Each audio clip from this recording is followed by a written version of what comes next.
Hi കൂട്ടുകാരെ, പുതിയൊരു കഥയിലേക്ക് എല്ലാവർക്കും സ്വാഗതം. നമ്മുടെ ഇന്നത്തെ കഥയുടെ പേരാണ് നീലക്കുറുക്കൻ. നിങ്ങൾ ഈ കഥ കേട്ടിരിക്കുവല്ലേ? നമുക്കതിന്റെ 3D അനിമേഷൻ ഒന്ന് കണ്ടാലോ? ആദ്യമായി കാണുന്നവർ പ്ലീസ് ഒന്ന് സബ്സ്ക്രൈബും കൂടി ചെയ്യണേ. അപ്പൊ വാ കഥയിലേക്ക് പോവാം. ഒരിടത്തൊരിടത്ത് ഒരു കാട്ടിൽ ഒരു കുറുക്കൻ താമസിച്ചിരുന്നു. ഒരു ദിവസം തീറ്റ തേടി അവൻ അടുത്തുള്ള ഗ്രാമത്തിലെത്തി. ഗ്രാമത്തിലൂടെ നടന്നു ചെല്ലുമ്പോൾ ഒരു കോഴിക്കൂട് കണ്ട് കുറുക്കന്റെ വായിൽ വെള്ളമൂറി. കൂട്ടിനടുത്തേക്ക് പതുങ്ങി പതുങ്ങി ചെന്നതും ആ വീട്ടിലെ നായ കുരച്ചുകൊണ്ട് കുറുക്കന്റെ നേരെ ചെന്നു. കുറുക്കനതാ ഓടടാ ഓട്ടം. നായയുടെ കുര കേട്ട് മറ്റു നായ്ക്കളും കുറുക്കനെ പിടിക്കാൻ പുറകെ ഓടി. ജീവനും കൊണ്ട് ഓടിയ കുറുക്കൻ തൊട്ടടുത്ത ഒരു വീട് കണ്ടു. ആ വീട്ടിലേക്ക് അവൻ കയറി. തുണികളിൽ ചായ മുക്കുന്ന ആളുടെ വീടായിരുന്നു അത്. മുറ്റത്ത് വലിയ തൊട്ടിയിൽ നീലം കലക്കി വെച്ചിട്ടുണ്ടായിരുന്നു. വിപ്രാളത്തിൽ ആ നീല തൊട്ടിയിലാണ് കുറുക്കൻ ചെന്ന് വീണത്.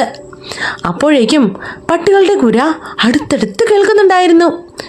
കുറുക്കൻ ചായത്തൊട്ടിയിൽ തന്നെ അനങ്ങാതെ കുറച്ചു നേരം ഇരുന്നു.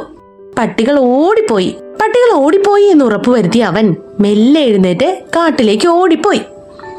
അങ്ങനെ കുറുക്കൻ കാട്ടിൽ തിരിച്ചെത്തി. കുറുക്കനെ കണ്ട മറ്റു മൃഗങ്ങൾ പേടിച്ചോടാൻ തുടങ്ങി. തന്റെ ഉറ്റ ചങ്ങാതിമാർ വരെ തന്നെ കണ്ട് ഭയപ്പെടുന്നത് എന്തിനാണെന്ന് കുറുക്കൻ ചിന്തിച്ചു. കാട്ടിലുള്ളവർക്കൊക്കെ ഇത് എന്തു പറ്റി? എന്തേലും ആവട്ടെ, കുറച്ച് വെള്ളം കുടിക്കാം എന്ന് കരുതി കുറുക്കൻ നദിക്കരയിലെത്തി. നദിക്കരയിലെ തെളിഞ്ഞ വെള്ളത്തിൽ തന്റെ രൂപം കണ്ട കുറുക്കൻ ഞെട്ടിപ്പോയി.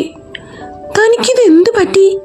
ചുമ്മാതെയല്ല എല്ലാ മൃഗങ്ങളും തന്നെ കണ്ട് പേടിച്ചോടിയത്. അപ്പോ ഇന്നലെ ഞാൻ ഇരുന്നത് നീല ചായത്തിലായിരുന്നു. ഞാൻ ഏതോ വിചിത്ര ജീവിയാണെന്നാണ് ഇവരെല്ലാം വിചാരിച്ചിരിക്കുന്നത്. അതാണ് ഇവരെല്ലാം ഈ ഓടുന്നത്. കുറുക്കന് പെട്ടെന്നൊരു ബുദ്ധി തോന്നി.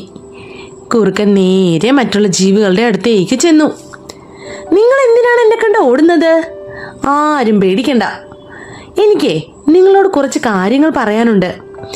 എല്ലാവരും വാ, കൂട്ടുകാരെയും കൂടെ കൂട്ടിക്കോ. ചില പ്രധാന കാര്യങ്ങൾ നിങ്ങളോട് പറയാനുണ്ട് എനിക്ക്. മൃഗങ്ങൾ അവന് ചുറ്റും തെല്ലകലെയായി നിന്നു. കുറുക്കൻ പറഞ്ഞു, എന്നെ ദൈവം ഇങ്ങോട്ടേക്ക് അയച്ചതാണ്. ഇന്നു മുതൽ ഞാനാണ് നിങ്ങളുടെ രാജാവ്. നിങ്ങളെ ഞാൻ സംരക്ഷിച്ചു കൊള്ളാം. നിങ്ങൾ ഓരോരുത്തരും എനിക്ക് സ്വാദിഷ്ടമായ ഭക്ഷണങ്ങൾ കൊണ്ടുവന്ന് തരണം. അത് നിങ്ങളുടെ കടമയാണ്. മൃഗങ്ങൾ കുറുക്കന്റെ വാക്ക് വിശ്വസിച്ചു. അന്നു മുതൽ അവൻ രാജകീയ സുഖങ്ങളോടെ കഴിയാൻ തുടങ്ങി. സിംഹത്തെയും കടുവയെയും മന്ത്രിയായും നിയമിച്ചു. കുറച്ച് ദിവസങ്ങൾക്ക് ശേഷം ഒരു രാത്രി ഭക്ഷണമൊക്കെ കഴിച്ച് വിശ്രമിക്കുകയായിരുന്ന കുറുക്കൻ തെല്ലകലെ മറ്റു കുറുക്കന്മാർ ഓലിയിടുന്നത് കേട്ടു. അവൻ അത് കേട്ട് ഒട്ടും താമസിച്ചില്ല, അതിനോടൊപ്പം ഓലിയിട്ടു. ഇത് കേട്ട സിംഹത്തിനും കടുവയ്ക്കും മനസ്സിലായി ഇതൊരു കുറുക്കനാണെന്ന്. ഇത്രയും നാൾ തങ്ങളെ ഒരു കുറുക്കൻ പറ്റിച്ചെന്നോ? സിംഹത്തിന് ദേഷ്യം അടക്കാൻ കഴിഞ്ഞില്ല. സിംഹം കുറുക്കനെ ഒറ്റയടി വെച്ചു കൊടുത്തു. അടി കൊണ്ട കുറുക്കൻ ഓടടാ ഓട്ടം. അവൻ ആ കാട്ടിൽ നിന്ന് തന്നെ ഓടി രക്ഷപ്പെട്ടു. കഥ ഇഷ്ടായോ കൂട്ടുകാരെ? ഇഷ്ടായ ലൈക്ക് ചെയ്യണേ. ആദ്യമായി ഈ ചാനൽ കാണുന്നവരാണെങ്കിൽ പ്ലീസ് ഒന്ന് സബ്സ്ക്രൈബും കൂടി ചെയ്യണേ. അപ്പോ അടുത്ത നല്ല കഥയുമായി നാളെ കാണാട്ടോ. അതുവരേക്കും ബൈ ബൈ.